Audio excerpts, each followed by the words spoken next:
Hello Kolkata. চলো, আজ তোমাদেরকে আমি ঘুরিয়ে আনি আমাদের আন্ডারগ্রাউন্ড মেট্রো। তোমরা কারা কারা আমাদের হাওড়া ময়দান থেকে এই মেট্রোটা চেপেছো অবশ্যই কিন্তু জানিও।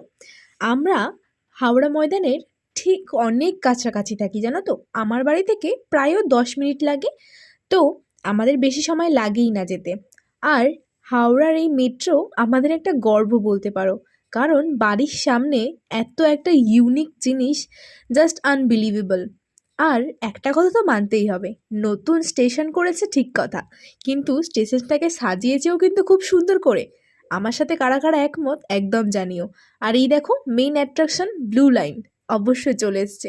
তোমরা একবার জাস্ট ভেবে দেখো, গঙ্গার জল কতটা গভীর, তারও নিচে আমরা।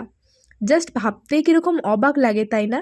তারপর জানো তো, ওখান থেকে বেরিয়ে আমরা গিয়েছিলাম ধর্মতলা। সেটা না হয় নেক্সট পার্টে বলবো। তো নেক্সট পার্টের জন্য সাবস্ক্রাইব করে রেখো। আজকের জন্য টাটা। লাইক